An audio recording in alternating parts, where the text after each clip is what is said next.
condongkan hatimu kepada Allah Subhanahu wa taala. Ini adalah topik tausiah kita pada pagi hari ini. Tadi sebelum jeda Ustaz Solwet menceritakan bagaimana kisah Nabi Musa yang punya kesempatan luar biasa bisa selalu berkomunikasi dengan Allah. Silakan dilanjutkan, Ustaz. Ya. Apa yang dialami oleh Nabi Musa bisa juga kita dapatkan karunia itu.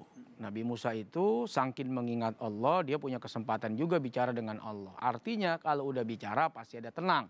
Nah, zikir itu ala bidzikrillah tatmainnul qulub. Allah sudah kasih tahu nih bahwa dengan zikir hati jadi tenang. Kalau orang udah tenang, berarti segala persoalan dimudahkan, segala urusan digampangkan, segala apapun yang menjadi problematika kehidupan dibukakan jalan keluarnya. Nah, peristiwa yang pernah terjadi pada Nabi Allah Musa alaihissalam juga bisa menjadi pembelajaran nih Kak Yasir bagi kita. Bagaimana Nabi Musa berangkat ke satu tempat yang dia nggak pernah tahu arah tujuan mau kemana. Tiba-tiba dia bertemu dengan lautan. Lautan yang tidak ada perahu, lautan yang tidak ada kapal, lautan yang begitu jauh tepiannya. Sementara di belakangnya ada banyak orang yang ikut, ada banyak orang yang diajak. Sampai-sampai mereka semua protes kepada Nabi Musa, mereka marah, mereka sebel, kesel dah. Bahasa kita zaman sekarang, gerutu aja nih orang. Inna lamudrakun. Kalau begini caranya, habis kita. Mau kemana kita lari? Secara logika udah gak ketemu jawaban. Tapi Nabi Allah Musa alaihissalam tahu bahwa Allah tidak akan meninggalkan dia. Allah akan mengingat dia sebagaimana dia mengingat Allah. Nah, ini yang harus kita pahamin. Allah nggak akan lupakan kita sebagaimana kita pun tidak melupakan Allah. Dan Allah akan selalu ingat pada kita selama kita juga ingat Allah Subhanahu wa ta'ala. Kuncinya di situ ya? Itu yang harus kita bangun Kak Yasir. Kunci itu yang harus kita bangun. Apa kata Nabi Musa? Kalla inna ma'iya rabbi sayahdin. Sekali-kali apa yang engkau duga, yang engkau sangka bahwa kita tidak akan selamat, itu salah. Kenapa demikian? Karena Allah bersama dengan saya. Ini kunci. Dan kalau sudah bersama dengan saya, tunggu akan ada petunjuk bagi kita semuanya. Dan ternyata petunjuk itu datang begitu cepat. Sebelum pasukan Fir'aun dan tentaranya sampai, Allah sudah bukakan petunjuk. Jalan keluar dari apa yang selama ini ternyata bersama dengan kita. Nggak jauh-jauh jalan keluar itu. Tongkatnya Nabi Musa disuruh pukul oleh Allah. Fa'auhayna ila Musa anidrib bi'asaqal bahar. Fangfalaqa, kebelah itu lautan. Artinya orang yang punya keimanan. Dan dia senantiasa berzikir kepada Allah, selalu ingat Allah, hatinya condong kepada Allah. Gak usah takut. Walaupun dikasih ujian, tapi setelah itu lahirlah kenikmatan.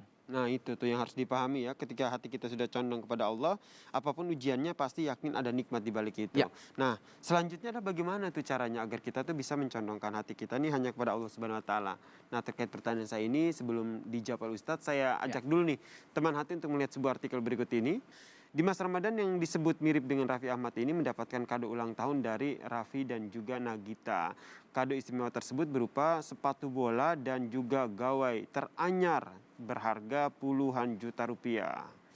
Meski sederhana, Dimas juga mendapatkan kado yang tidak kalah istimewa dan bermakna dari orang tuanya yaitu Rusmiati dan juga Agus berupa perlengkapan sholat. Pemberian itu disampaikan oleh sang ibunda agar Dimas ini senantiasa menunaikan kewajibannya sebagai seorang muslim. Ia meminta anaknya untuk tetap membumi dan selalu ingat sholat 5 waktu sesibuk apapun. Nah ini berarti apa yang dilakukan oleh sang ibu bahwa dia tahu nih yang terbaik buat anak saya itu adalah bagaimana agar bisa tetap menjaga ibadahnya kepada Allah Subhanahu wa ta'ala. Ini mungkin jadi salah satu cara ya yang bisa dilakukan oleh orang tua ataupun kita sehingga hati kita tuh tetap condong kepada Allah. Akhirnya orang tuanya tahu anaknya sibuk. Sudah tahu anaknya syuting, main film, bikin iklan yang pasti membutuhkan waktu panjang, membutuhkan waktu luang, waktu yang sangat padat. Nah, untuk mengingatkan anaknya akan arti sebuah hidup bahwa Ibarat ada orang nyanyi, ya kita sering dengar, walaupun hidup 1000 tahun, kalau tak sembayang apa gunanya, walaupun hidup 1000 tahun, kalau tak sembayang apa gunanya. Mau ngingetin anaknya, sholat, jangan lupa, takut bawel. Iya mak, tahu kan begitu tuh. Tapi dikasih pengingat dengan simbol sejadah, dikasih sarung, atau dikasih peci, atau ditambah dengan Quran. Dalam rangka apa? Tanpa diucapkan sekalipun, semoga sang anak tidak lupa. Dari sini kita berasal. Dan akan kembali kita kepada Allah Subhanahu wa ta'ala. Sesibuk apapun engkau, jangan lupa untuk ibadah. Sesibuk apapun engkau, jangan lupa untuk membaca Quran. Sekaya apapun engkau dari prestasi syutingmu, dari prestasi iklanmu, jangan lupa untuk berbagi. Nah, bisa jadi jalan pengingat untuk mengingat adalah lewat orang-orang yang kita cintai. Betul. Ada tidak cara pengingat dari Allah itu berupa teguran sehingga hati kita tuh tetap condong kepada Allah? Ya, bisa jadi Kak Yasir, kalau diingatkan dengan kebaikan, tidak paham. Jadi gini, Allah ingetin kan jalannya dua nih. Makanya disebut dua-duanya ujian. Satu, supaya kau ingat Allah, bahwa Allah itu Rahman Rahim, Allah itu Ghani, engkau dikasih kaya. Supaya engkau tahu bahwa Allah itu Al-Malik, sang penguasa, engkau dikasih kekuasaan. Bahwa ada yang lebih lagi berkuasa. Saya yang begini aja udah dihormati orang. Saya yang begini saja orang sudah nggak berani dengan saya. Kok saya berani ya sama Allah? Ah, dia dikasih nikmat, ingat Allah. Kok saya baru penguasa kelurahan udah sombong ya?